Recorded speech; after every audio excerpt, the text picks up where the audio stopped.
Buenos dias, mi amigos. Mi nombre es Nick, and I am here in Barcelona, sunny Spain, for the launch of the new Huawei Mate Xs.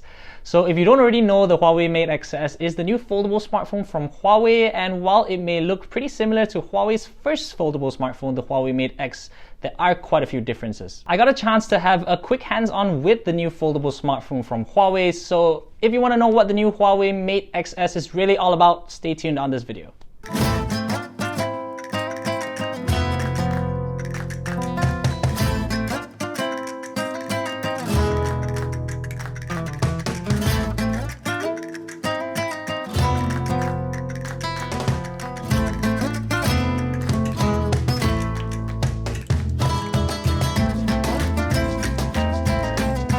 So as I mentioned, from the outside, the Mate Xs actually looks almost identical to the Mate X. So you get an 8-inch display when you unfold the device that pushes a resolution of 2K. So the way the Huawei Mate Xs works, again, is similar to the Mate X. What happens is it folds into half and the screen is on the outside of the device, unlike the Galaxy Fold. So what this means is that half of the 8-inch flexible screen is then used for the front of the phone and another half is used for the back of the phone. So when you're in phone mode, you have a 6.6-inch front-facing display that has a resolution of Full HD+, and on the back of the device, the second display is a 6.38-inch display that has a resolution of HD+. And you might use that for just replying quick messages or to take selfies. So another interesting thing that they've brought over from the Mate X is that there is no selfie camera, because instead you can turn the phone around, use the back or the secondary device, and just use the main cameras to take your selfies.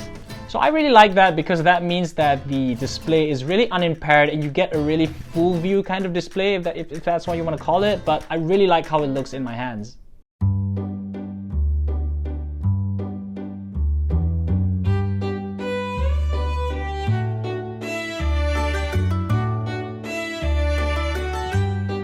So besides the fact that you don't have a selfie camera, you have an identical quad camera setup to the Mate 30 Pro 5G. That's I think a 40 megapixel main camera, a 60 megapixel ultra wide, an 8 megapixel telephoto, and a TOF sensor. So I suppose with the screen on the outside when the device is folded, it does leave the phone or the screen quite vulnerable to scratches and damages, and as we all know, foldable devices aren't exactly super tough devices. But at the same time, Huawei says that there is a new double-layer optical polyimide film that's supposedly 80% more durable than the previous single-layer film on their foldables. So only time will tell if this really adds to the durability of the screen, but I will say that it did feel pretty solid, and the hinge is also pretty rigid as well. That's something that's new from Huawei too. There's also a new falcon wing design that supposedly has 100 components working together to offer even more durability for the hinge. But putting that all aside for a second, and if you do a quick cost-benefit analysis in your head, the benefits of having the screen on the outside far outweigh the cons of having it on the inside. So let's say you look at something like the Galaxy Fold, where the flexible screen is on the inside of the device and on the front you have a second cover display. So my colleagues and I have had some extensive time playing with foldable devices, and I think most of us agree that for the most part you're using the phone in phone mode, which means you're depending a lot on the smaller display on the front of the device. So the form factor of the Mate Xs basically means that you have a much bigger display on the front of the device when you're in phone mode. And as I've said, that is the mode that you're going to be using the most often. That's just about where the similarities end, because under the hood, the Huawei Mate Xs is a pretty different device.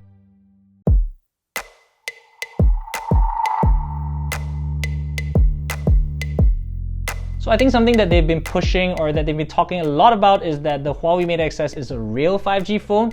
So what that means is basically it has a Kirin 990 5G power in the device, and this means that it's an integrated 5G modem and it supports both NSA and SA standards. It supports all the global 5G bands, and in a nutshell, you can go anywhere that has 5G and it will support 5G. As we know, there has been a lot of confusion over this, and I think some of the other 5G phones that have been launched recently, I think there's been a bit of controversy because people aren't sure where they can use them with 5G.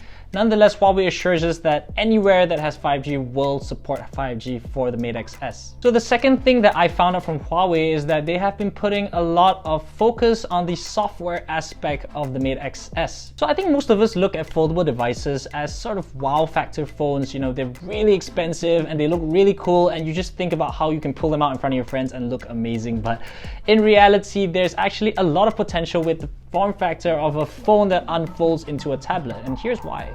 So with more real estate and of course the portability that a foldable screen gets you, what you can really get is a productivity focused device. So Huawei knows this, and they've been launching some software features that kind of tries to take advantage of this factor. There's the app multiplier, there's the multi-window screen, and there's I think some quick reply functions as well. So these added features aren't really the most groundbreaking or even original ideas, but I think these subtle differences are actually really important when it comes to turning the foldable phone device, the whole concept of foldable phones, into an actual productive focused one. So there are also other little software tricks that Huawei has included in the Huawei Mate Xs, and this particular one is pretty interesting for some of the gamers out there. So let's say you're playing PUBG and you're looking at the screen from enclosed phone mode, and when you unfold the device, basically it gives you a wider field of vision, and that gives you a small advantage over all of the other players in the map, 98 other players I think. So that's actually a competitive edge that you get in games like PUBG.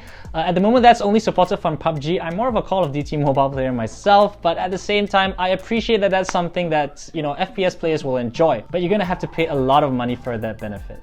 The Mate Xs runs on EMUI 10.0.1, which is based off open source Android 10. Basically, you get HMS, and I don't think we need to go too much into it. I think everyone knows you're gonna need to depend on Huawei's app gallery for your apps unless you want to sideload apps, which is a whole different story. So specs wise, it's not really much to shout about. You have a 4500 mAh battery that can be charged at 55 watts, which is certainly decent, but there is no wireless charging, so I don't really see where the sense is in not having wireless charging. This is a phone that retails, in case I haven't mentioned it yet, for 2,499 euros. So that comes up in Malaysian ringgit to I think something like 11,300 ringgit, but you're missing stereo speakers. So if I'm paying over 10,000 ringgit, 11,000 ringgit for a phone, I'm gonna want stereo speakers. And I think everyone can agree with me that one of the main potential uses of the Mate Xs or any foldable device in general is as a media consumption device. The point is you can pull your phone out on the subway while you're driving, maybe not while you're driving, but on the subway while you're walking around, and you instantly have a tablet to watch anything you want to watch. So you get the whole visually pleasing aspect of watching on an 8-inch tablet kind of thing. Instead, sound only comes out of one end, either the side or the bottom, depending on how you hold the device. And I think that's really disappointing. Also, there's a single variant for the device that's 512 gigs of storage and 8 gigs of RAM. That's also something else that I'm not really, I don't really understand that at all. You have only 8 gigs of RAM in a phone that's probably more expensive than 99% of mobile devices on the market. So what gives? So I know a lot of you are just going to be saying, yo, it's just like wireless charging, it's just stereo speakers, it's 8 gigs of RAM is enough, but you're paying so much for a device. I don't really know if you should be having to make any compromises at all. And with regards to the memory, if this is going to be such a productive centric device, you're gonna have like 3 pages open at the same time, you're gonna be replying to other people at the same time, you're gonna be doing work, you're gonna be playing games, you're gonna need RAM, right? So even if it's enough, there's no such thing as too much RAM, especially if you're paying 11,000 ringgit for your device. But throughout my short hands-on time with the Mate Xs, I will say that Huawei's new foldable smartphone has the potential to be the best foldable smartphone yet. And the reason for that, of course, is the form factor of the device. The only downside I can really see to this form factor, as I've mentioned, is the susceptibility to damage that it can get. But if you're gonna get a foldable smartphone, it's not like the other foldable smartphones haven't had issues with durability, to be honest.